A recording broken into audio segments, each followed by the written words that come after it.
Welcome to the broadcast, everybody. Now, on days like today when time is against me, sometimes I can come across extremely strident, even more than usual, even more eccentric than usual, all this kind of thing, my dear. It's because I am up against the clock, and also it's a way for me to enjoy myself while I'm talking to you, to adopt a certain attitude and get into it. So those who don't like that kind of style can leave, can go. I'm really not going to beg you to stay, but that is what you're going to get today, because that is just the type of fruit that I want to munch today. We've got to munch through quite a few different items in the small window of time that I have with you, and we will be looking into the issue of Kate.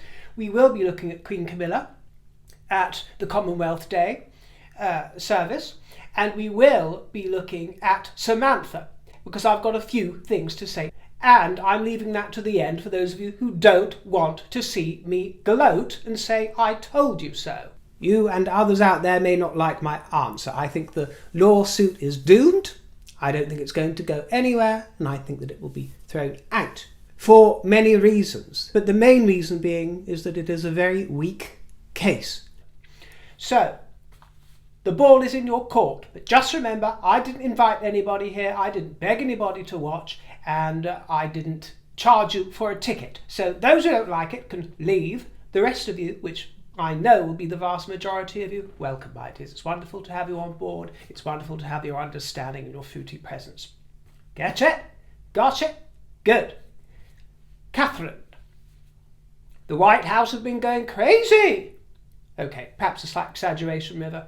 Calm down. The White House have been speaking out, rebuffing, because they would never touch up a photo of old Joseph Robinette, would they? They would never touch up a photo. CNN are going to review all of Kensington Palace's output that they've ever made. The world's gone crazy, all because Catherine used perhaps a little pixel eraser to tidy up a few smudges on a photograph. This is what it's come to.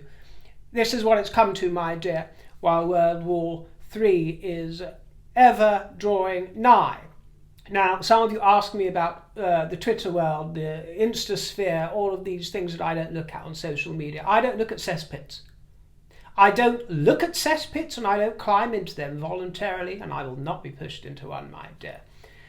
Not to pass my time, as some do, but of course I see the headlines, I know what's going on. And one thing has struck me. Striked me. One thing hit me.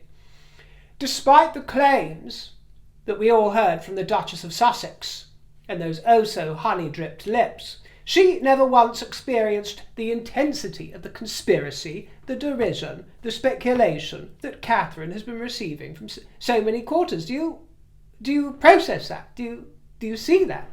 Do you realise that? She never got what Catherine's going through in the run-up to her Megxit, with that sort of intensity on conspiracy theory and derision. I'm not saying she never experienced it in some way, but not like this. She claimed that taunts, for example, the Waity Katie taunts, were not the same as racism. She made that very clear in her interview with Oprah Winfrey. She intimated that any and all criticism towards her was based on her mixed heritage and being biracial. By Rachel, and by Felicia, because that was a reach. That was a reach, my dear. She faced minuscule slices of disparagement, Meghan did, in murky corners of the interwebs, comment sections, forums, this sort of thing, like any known person and any unknown person does. Tiny little slithers and slices. Yes, if you were looking for them, if you were digging for them, and completely putting blinkers onto all the blanket praise you were receiving all over the world, yes, you can find it, and she found a little slice of it. Racism, which is absolutely unfortunate. But that doesn't mean she gets to dismiss everybody else's disparagements, because what's occurred with Catherine this week illustrates that the press and gossip sees no colour, darling. It sees no colour. And Markle was not singled out or persecuted any more than Catherine this week, any more than Camilla for several decades, any more than Sarah York. Remember, the Duchess of Pork? Meghan never got that sort of nickname, did she? Yeah, she was straight out of Compton, yada, yada, yada. Who really got offended over that? Well, Markle did. and a few woe karates, I'm sure. But she never got Duchess of Pork like poor old Sarah Fergs, did she? Our Fergie the Lurgie. Sophie Rhys-Jones, as she once was. She was bugged and set up by a fake sheikh, acted rather in a naive fashion, and she got it. She got it. Perhaps some of it deservedly so. And then there was Diana. And I won't even go there with Diana, but we all saw and can see that Meghan, yes, in some way, perhaps you took some disparagement, but so did everybody else in the royal family, all the whites, all the olds, all the youngs, everything in between, my lover. It wasn't just because you were your special little Miss Detergent Soap correspondent. And just as I've expressed my disgust over various attacks towards Meghan Markle, which are underhandedly vicious and over the top, and the revolting nature of mankind that all of that exposes, I'm afraid that none of that is going to be quelled if they are given a voice, if the world at large are given a voice, as they have now been given a voice in every corner of the internet. And the alternative to that, if you wish to quell all of those little voices ringing up, including every little one that you don't like, the alternative is North Korea, is China, is Russia, and I can only reiterate, don't feed the trolls. To those of you who are worried about trolls and looking at trolls and wanting to quell trolls, don't do a Meghan. Think constructively about it and don't feed them, because I get a lot of comments saying that you've been disturbed by this, what you've read, you're arguing with this person, you're getting into battle. Leave the battle, leave them to it. You're not going to change hearts and minds, my love. Unless you enjoy it, unless you get it and you really relish it, wonderful. But I don't see how that sort of thing can bring anybody pleasure or joy. But to offer you some reassurance that the entire nation here in the kingdom is not balmy, I will flash up this poll from YouGov, which was taken the day before yesterday. The polling asked, thinking about the information that has been released to the public about the princess's health, do you think that the royal family have announced too much detail, too little, or have got the balance right? Only 20% of those polled said too little, and almost half said that it was about right. So almost half were pleased. Isn't that good? A quarter didn't know, and 6% said too much. So only too much. Only 6% thought too much had been given. So at least that can offer a little iota of reassurance. Now, I want to address one particular conspiracy rumour because it was brought to my attention by a viewer who, with respect, isn't very discerning. And this is the only one that I'm going to address today, because I'm sure there are dozens that have been addressed all over the place that I wouldn't even look at. But I just want to show you how some minds work, and this is the mind of Carmen Benici, an abstract artist and published author. Thank you for commenting, my dear, but I'm afraid you are going to take a little bit of criticism from me. In a friendly manner, you understand, but I must respond to this silly comment. After studying new release of photo of, and I'm using you as an example, by the way, my dear, because many others in many more public arenas have heaped onto this photograph of Catherine leaving with William for the Commonwealth Day service. She was off to a private appointment, and have claimed that it is another one that is faked and has been released as a fake photograph by the royal family. You say, after studying the new release of the photograph of Kate and William in the car, it looks identical to one taken at Prince Philip's funeral.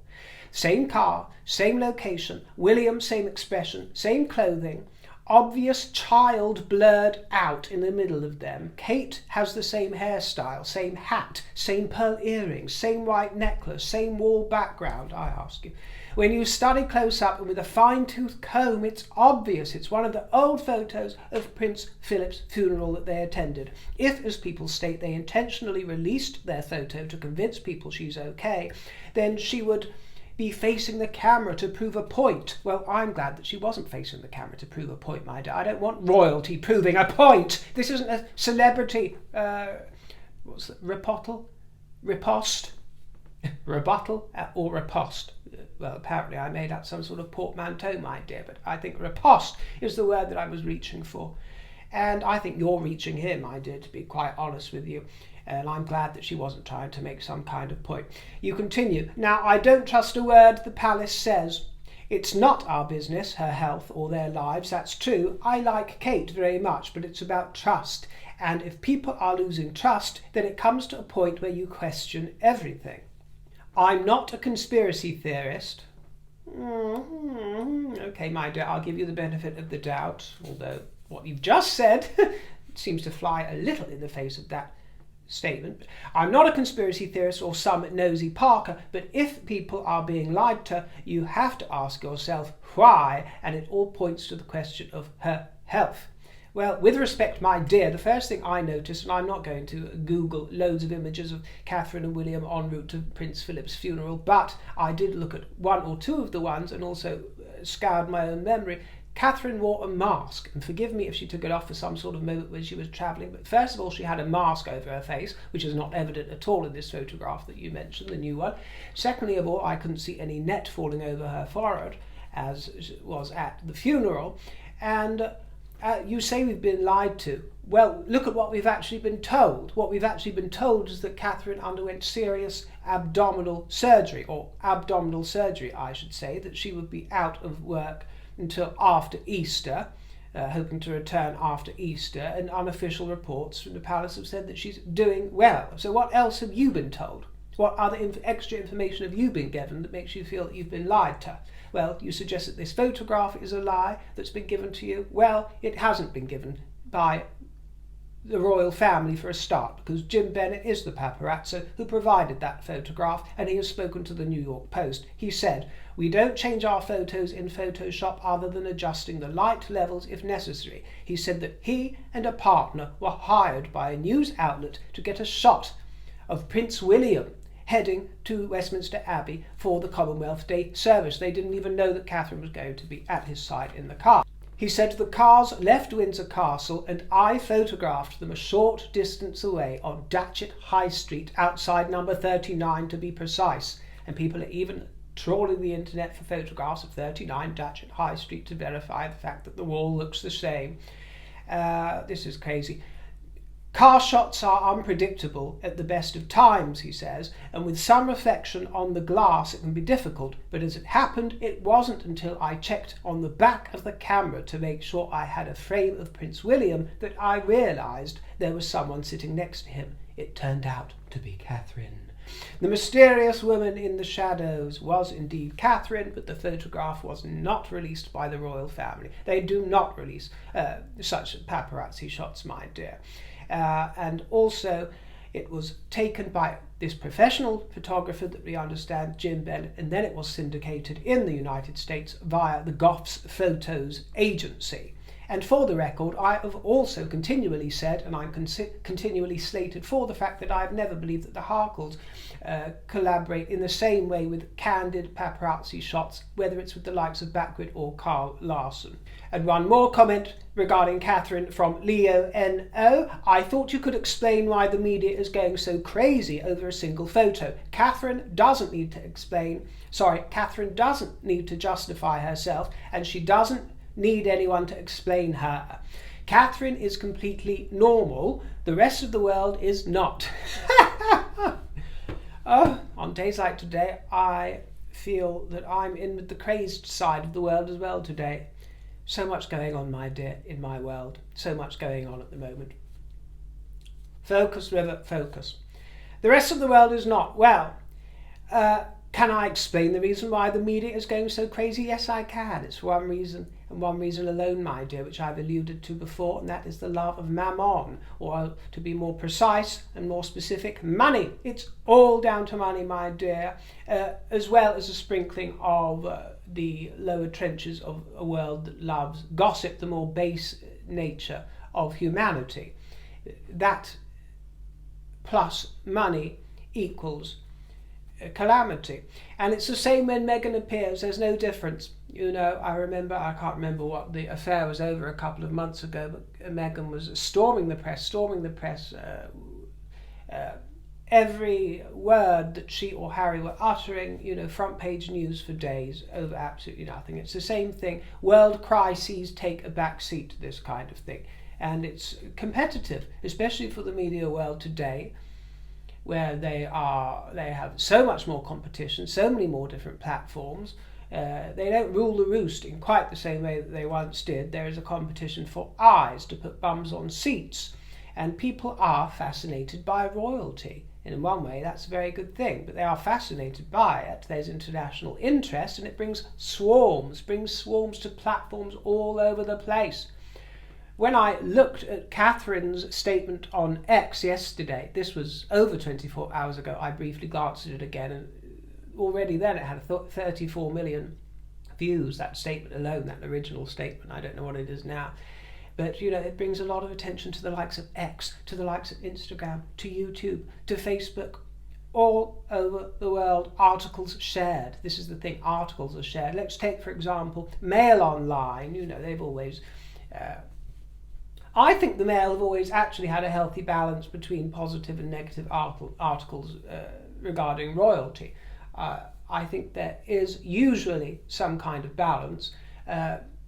And I'm not saying that's not continuing at the moment. What I am saying is that I have noticed the likes of Liz Jones, for example, who I don't loathe as a writer, but I certainly do not approve of various articles she's coming out with recently. They might be very clever because they're very clickable, they're earning a lot of money. What I have noticed, and what I will be talking about, I expect, is the absolute wickedness of placing the blame on William's shoulders and influencing people to feel that William should be standing up for wifey at the moment, and then it all comes down to him because he took the photograph, and even placing the blame at the shoulders of Kensington Palace. It's not Kensington Palace's fault, it's not Catherine's fault, it's not William's fault. This is a non-story that has been made a huge drama because it sells and because people enjoy drama, nothing more, and Liz Jones is only adding to that circus. She's doing her job, she's doing what she gets paid for, but we have the likes of her, we have the likes of Richard Eden, I'm told, because I haven't watched Palace Confidential. I once saw a couple of experts and I thought it was absolutely dreadful, but Palace Confidential gets 500,000 views a day sometimes, as they have in the past day. I do not know why. I don't know why people are so undiscerning that is where they choose to get their entertainment or information from. It's dreadful. But he as well, from what I hear, has been criticising, yes, and from what I have slightly read, William. A pylon for William. Done nothing wrong. So we have the likes of them with what I would call dismaying quality. And I will also read a comment from Molly Robinson, who said, I'm getting most disappointed that more and more American YouTubers are talking about our royals, and most of it is untrue. They also have trouble with pronouncing names and places. I have trouble with reading them, my dear, through my own writing. Well, to be fair with you, yes, I'm sure Americans do have trouble with our names and places, especially some of the more unfamiliar ones. I do sometimes as well, but even people who aren't as well versed and well read as me on matters royal or matters England, even Joe Public out on the street would have trouble pronouncing some of our names and places, my dear, and have no idea. So I'm certainly not going to disparage Americans for that, although I understand why it is annoying and sticks in the craw, especially when they appear to be speaking with some sort of authority.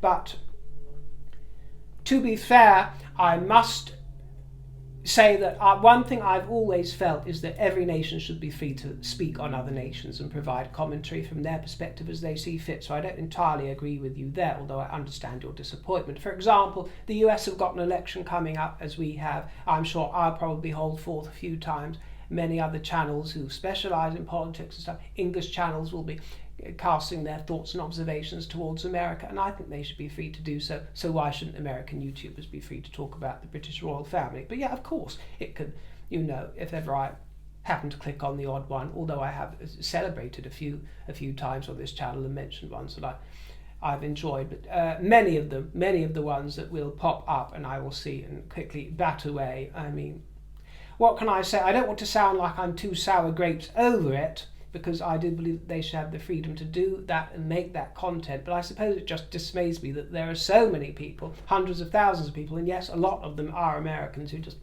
lap it all up and enjoy that trash. And I'm not saying, for example, that this show should be everybody's cup of tea, and I'm not saying that I'm the most well-informed person on YouTube. I'm absolutely not. But I'm just talking about some of the quality of some of the channels. If it doesn't apply to them, so be it. But some of them are, well, aside from the ones that are AI and artificial intelligence, there's a lot of just plain dumbness, to be quite honest with you. No discerning audience whatsoever. Lots of conspiracy theories, and lots of the ones that even talk about conspiracy theories in any depth, as if there might be any validity to many of them. And if I'm coming across as snobbish, then okay, I'm snobbish, whatever. But if that is what gives them their jollies, then there's no point in you or me crying about it, is there, my dear? As I always say to people when they say that they're disturbed to find various videos popping up in their YouTube feed, just try not to watch them as much as you can, and YouTube will eventually stop recommending them in their algorithm. But if you do look, if you get curious and you go down the same sort of paths, they're always going to be suggested to people, and people can't resist clicking, so they see more of that. So you have to chaperone what you're invested in and how you curate your time. Let's have a moment's refresher with something a little bit more royal and a little bit more edifying, and that is Queen Camilla for Commonwealth Day. And she was greeted by Patricia Scotland again, who might as well be installed as a Queen's companion, mightn't she? Oh, Patsy, she is always there with air kisses for the Queen and the King, but as Commonwealth Secretary General, the Baroness was actually hosting on this occasion, and I have to say I thought they both looked wonderful together in monochrome. Patricia Scotland always lights up the scene for me. I love it. This was at Marlborough House, and the Queen was very attentive to her guests, I have to say. There was a gay, lively atmosphere, as there always is when the Queen's about. And there were gorgeous performers there. There were musicians. I remember some of the ones who were Samoan putting on a wonderful display. It was gorgeous. The Queen wore Fiona Clare, no surprise there, and a cassette bag, which was a surprise, by Bottega Veneta, the same makers of this jumper actually, which is a coincidence because I found these earrings in a charity shop the other day for £3, which I'll show you in tip jar corner. Gorgeous, vibrant blue. What is the point of paying for precious gems and topaz and aquamarine when you can find them for £3 pieces of glass in a charity shop? And I thought, well, that'll pair very nice with this jumper, which you haven't seen for quite a while, I don't think. But yes, it's by Bottega Veneta. Same as the Queen's bag. Has she had that cassette bag before? And I mention it because it's a very modern choice. I thought it was a peculiar choice, but also because I don't like the cassette bag. I'm quite a fan of some of Bottega's output, including, cosy jumpers like this and some of their bold colours. But the last few seasons I haven't enjoyed, and I don't enjoy the cassette bag look at all. Maybe because you see it all over the place. But I didn't mind it on Camilla. Probably I'm biased, but I suppose it was just the unusual quirkiness of it that I enjoyed. And she's been doing this quite a bit lately. She's bringing quite a few surprises out of the bag, like the blue brooch, which we'll talk about 2 seconds actually, but she twinkled with Van Cleef & Arpels, her signatures, and the hat, that fabulous hat that we saw before, by the way, was by Philip Tracy, and it's got a kind of graphic deconstructed peacock feather, hasn't it? I thought wonderful. Another little amuse-bouche, if you will. Love it, Camilla. She is killing it. She is killing it on the style scene. I really do think she's getting a fabulous blend, because she can veer towards matronly at times. I won't go that far, but towards matronly, but she doesn't. She gets close to a sort of old-fashioned sense of cut and style, but there is a classic chicness to it. This is in my estimation for what it's worth, which is very little, but a sort of classic chicness to it, but with little embellishments to amuse and entertain, and some little cutting-edge moments as well. And as for the blue brooch mystery, I asked where did it come from? And some of you told me that you thought it was from the late Queen's collection, and I suppose in a way it was, but it didn't belong to the late Queen originally. And then many of you did point me in the right direction of Mr. Trond Noren Isaacson, who is a historian and contributor to Majesty magazine and his social media, because he had the information exactly where this is from, and it's got something to do with my little white lady next to me, Queen Alexandra. Yes, indeed. And it also seems that the King was behind its resurgence, because this Mr. Isaacson has the King's ear, and like the Duke of Windsor, the late Duke of Windsor, it seems that the King has an affection for decorating his beloved, just as Edward would decorate Wallace. It seems that Charles enjoys decorating his lady love with fine jewels, which is a wonderful desire for a man to have, isn't it, ladies? Following King Charles's accession to the British throne, several historic pieces of jewellery that have been kept in the vaults for a long time have again seen the light of day. To the Commonwealth service at Westminster Abbey today, Queen Camilla wore a large, heart-shaped aquamarine and diamond brooch which belonged to Queen Alexandra, but which has not been worn in public for a very long time. You can read much more about Queen Alexandra's jewels in my article for the March issue of Majesty. I might have to pop along and get that issue to see what it's all about, which is partly based on the photographic inventory of her jewels, which is kept at the Royal Archives at Windsor, and to which His Majesty King Charles III has kindly granted me access. This chap, by the way, is Norwegian, and he's also written a book in his own language about Norwegian tiaras and the women behind those tiaras, and Queen Alexandra's jewels ended up with many of her descendants in Norway. That's where lots of them ended up, lucky Norway. And actually, it struck me as quite curious, because I've had Alexandra at my side up here for a long time now, haven't I, my dear? For many months. I really like having her there, that little statuette. But the one day, I think this is the first day since I put her up there, the one day that I took her off and I put up another figurine, this figurine that I'll show you in the next tip jar corner, I replaced her just for a day, and that was the day that the blue brooch came along. And I felt it was to remind me I'm still here. I'm having a day off. I'm having a day off the river broadcast. I'm off to hang out with the Queen and make my presence known there.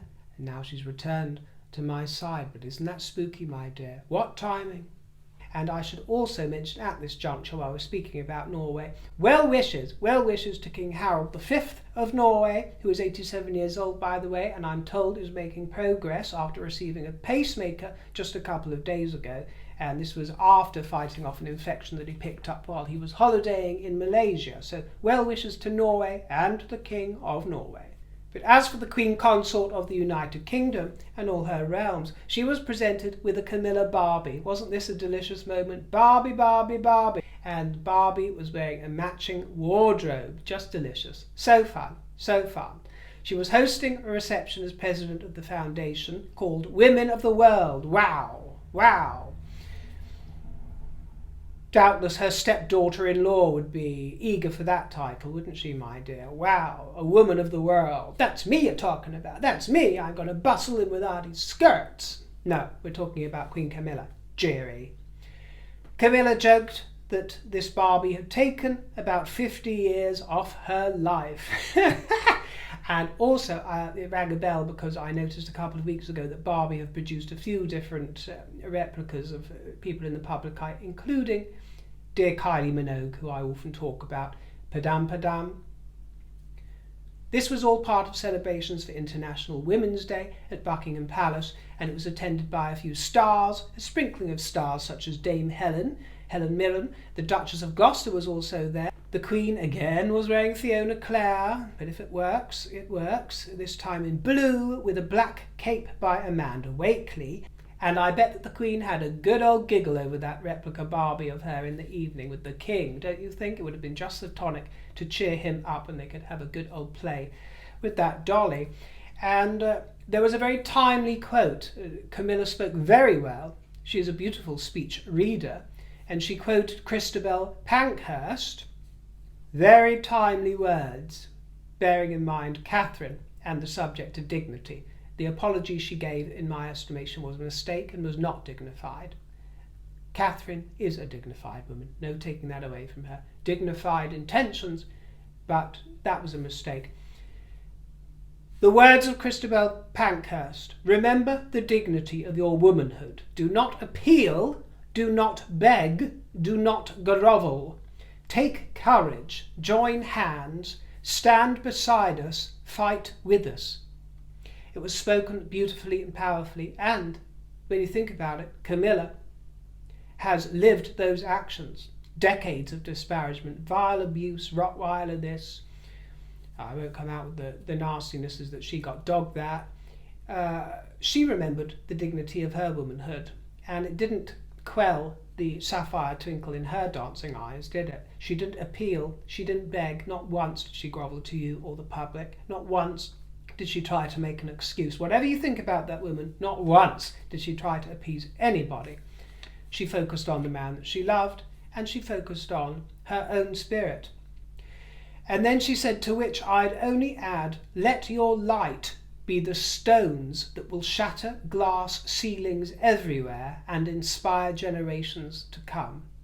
And she spoke so well, and she did it in a way that the likes of the Duchess of Sussex can only dream of doing in one of their gaudy, tacky, tawdry cabaret performances and award ceremonies where they are snatching the prize for best woman, best black woman, best celebrity, best soap star, best actress, most influential princess in the world, best grifter. Now, we are going to turn to the subject of Samantha's trial, and I warn you that I am about to clamber onto my high horse, robed in the style of Lady Godiva. If you don't want to watch me gloating a little bit, I don't blame you, but you're not going to be complaining about it here because I'm giving you fair warning about it, and you can go if you don't want to see it. Do you understand? So if anyone complains about it, my moderators have permission for me to block them, because this is a platform for me to hold forth as I wish to.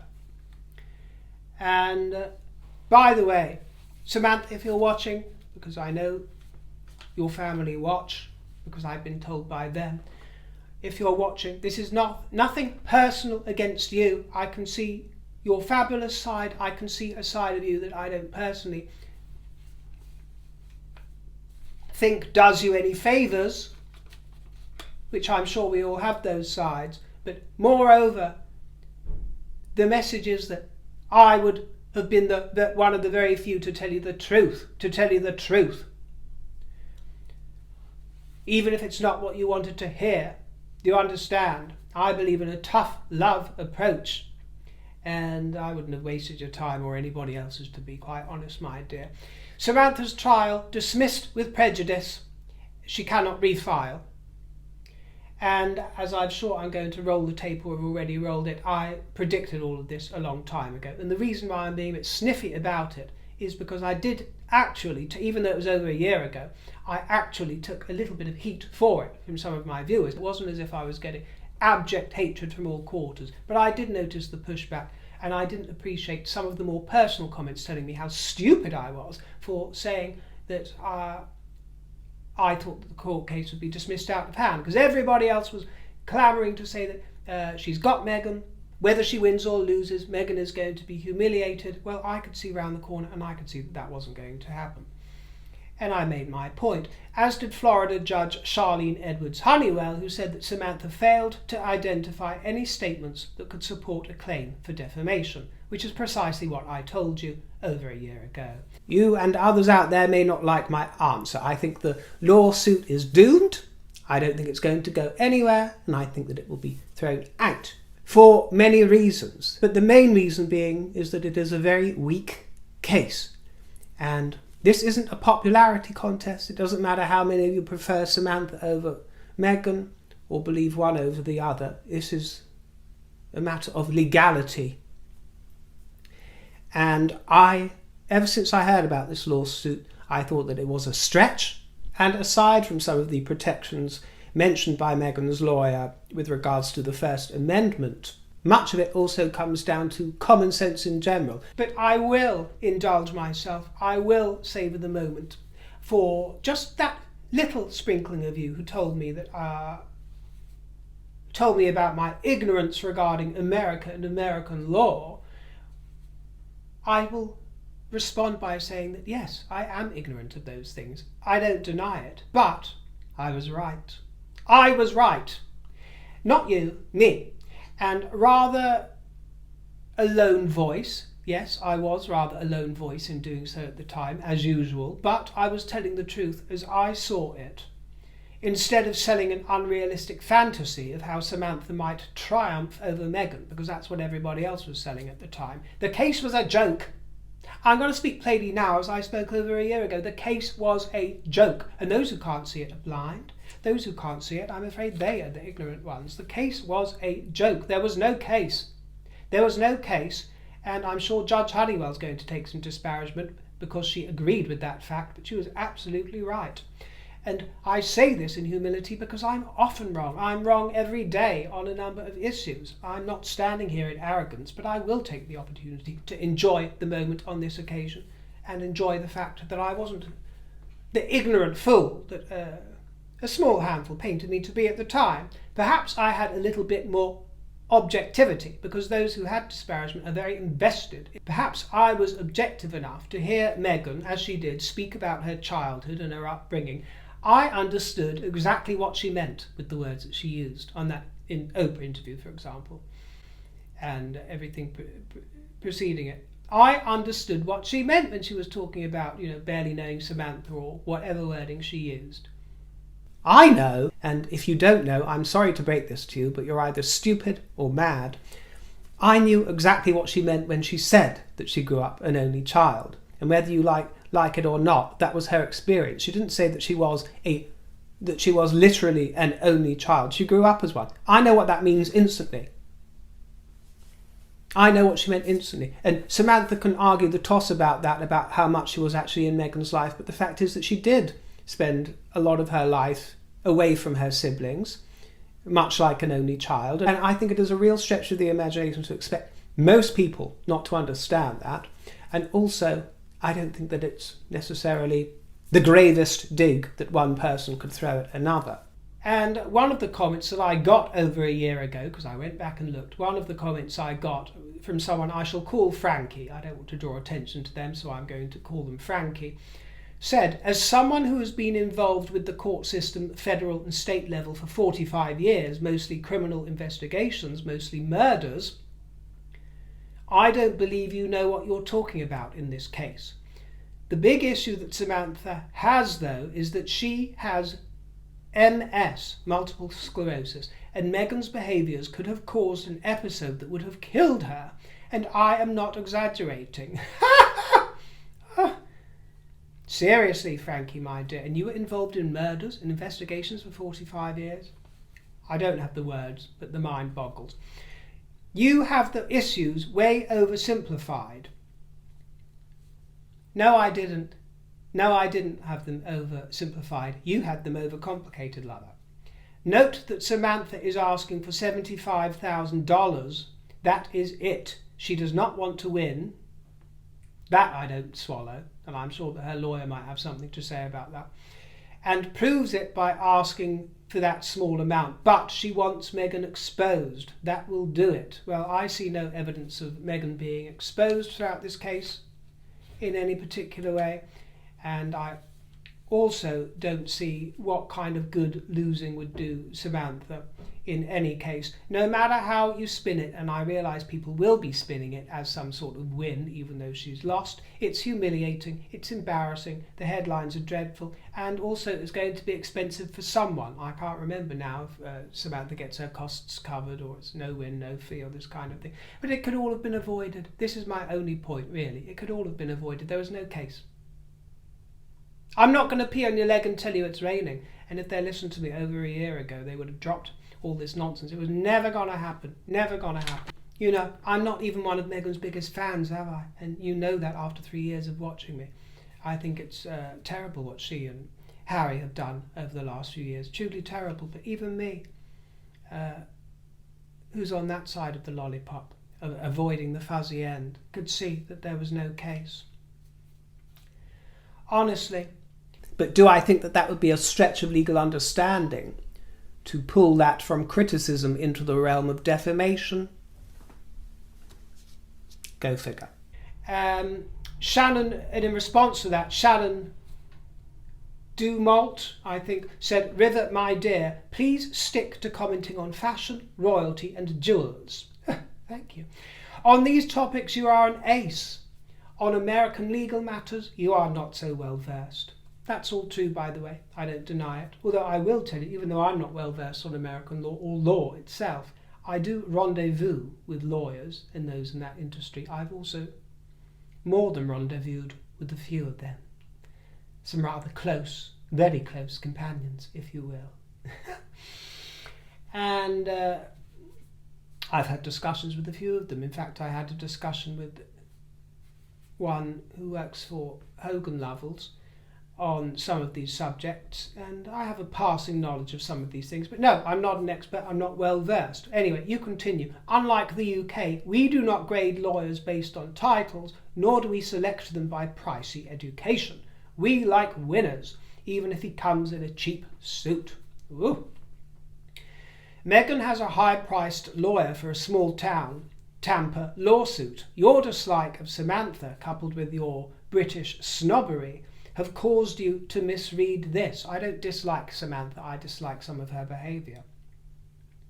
As I do every member of that family, from Meghan to Thomas.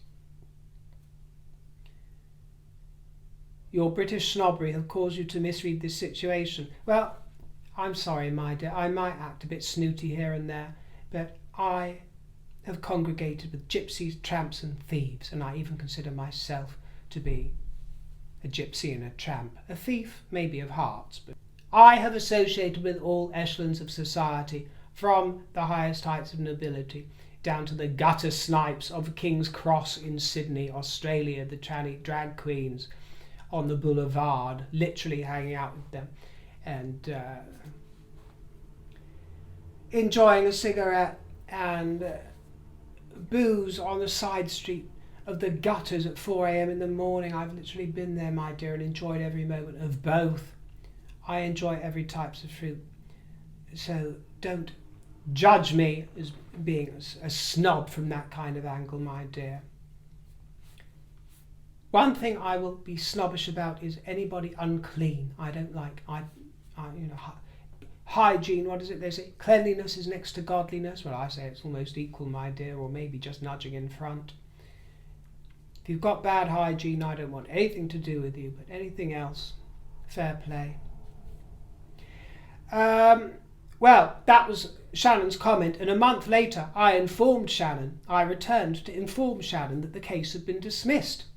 And again she told me, "You're wrong again, you're wrong again. Only one section of the pleadings was dismissed. The other two have been sent for revision." Well, now, after homework was revised, they've been dismissed again, my dear, with prejudice.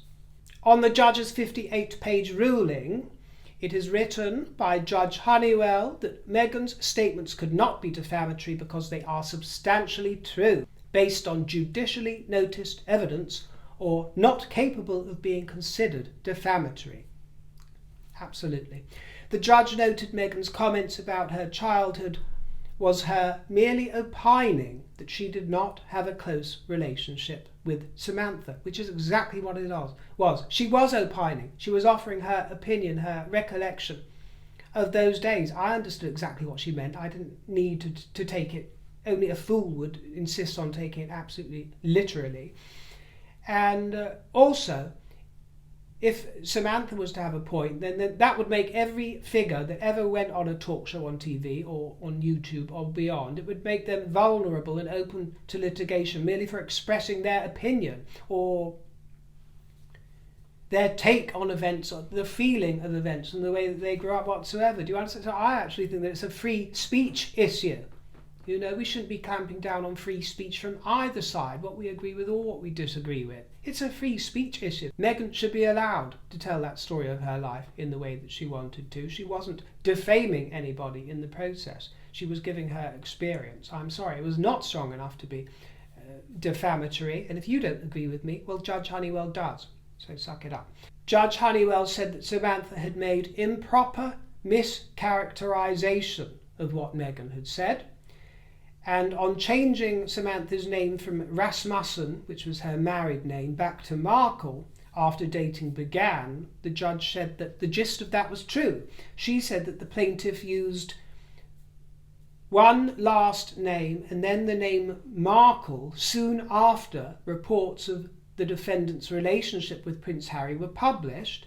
She says that that's substantially true based on the exhibits in the record of which the court has taken judicial notice.